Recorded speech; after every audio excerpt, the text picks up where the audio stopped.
All right, hey, Josh here, Attica Lumber Company. All right, I want to show you the 60 by 80 post frame building, Barndo building that we built, and a couple wrinkles that we did here. And first wrinkle I want to show you is we actually special ordered this wainscot angle right here, as you can see right here. And the reason we had this specially bent. So we bent this because if you can see this right here, this isn't versetta stone. This is actually vinyl facade wainscot, okay? And then it has a special J-channel belt to it. But what we did is we ordered a special wainscot angle right here. We bent it. That way when rain comes down, it's gonna protect it. So you can see how that is constructed. And then let's go over here and I'll show you this as well. But we had this specially bent from the manufacturer that way. You can see that, you can see how that drips out over that wainscot, but we had it specially bent so we prevent, moisture not seeping, or it still can happen, but we don't want moisture seeping into the building.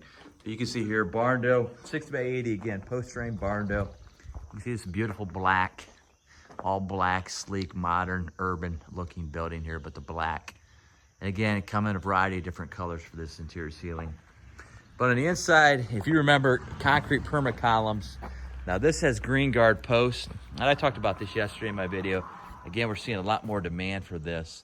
But the reason why the green Gard posts were utilized here on the open Inset porch right here, again, they're gonna get vinyl wrapped.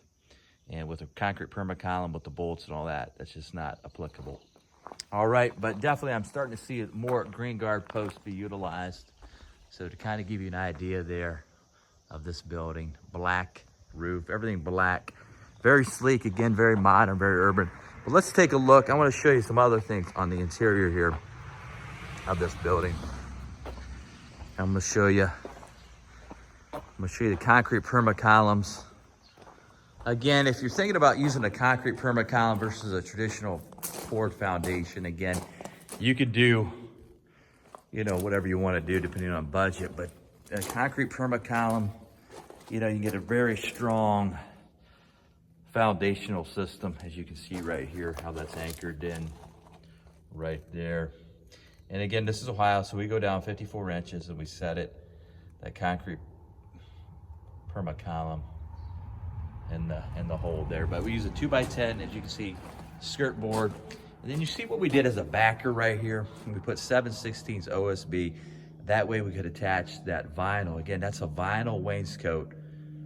And a lot of times what that looks, it gives the appearance of maybe like a versetta stone. It definitely gives the appearance of a decorative brick or a stone, but we put 7/16. That way it would serve as a backer. You can see how we constructed that. So actually this took about a 6-day build on this. And you think 6 days, but yeah, this crew of 5, they have the equipment, and they're fairly talented, fairly ambitious, and they know what they're doing. You can see beautiful site here. Site prep, as you can see, pretty doggone level here. There's still interior work to be done, but you can see over here, you can see how they got this section off. All right, on this porch section. You can see how they did that. They put steel over the windows there. You see that over there, how they did that. All right. And then again, a 2x12 yellow pine header there. Strong lumber, again, this is Ohio. We don't get into Douglas fir, but depending on where you live, yellow pine is one of the strongest species out there. So that double top beam header, which is also called a truss carrier right there. And again, the trusses on this building right here, 2x6 bottom cord, 2x6 top cord. And again, it's a 2100 MSR lumber. MSR lumber is machine stress rated. So again, when you're looking at a lumber, when you're looking at the dead load, when you're looking at the MSR lumber, I don't get real technical here, real engineering with this, but if you want to ask more questions, feel free to. But it's MSR lumber, machine stress rated, which means that lumber's been stress tested. That way when you're spanning, obviously on this building, a 60-foot width, it's a stronger Lumber. All right, and then you can see we use vapor barrier as a condensation control for the roof. So, and again, if you watch other videos, we've used drip stop, which comes pre-applied to the underneath of the metal. But in this case, we used, you can see that black vapor barrier on this building for condensation control. And then again, house wrap. Again, I've talked about this before.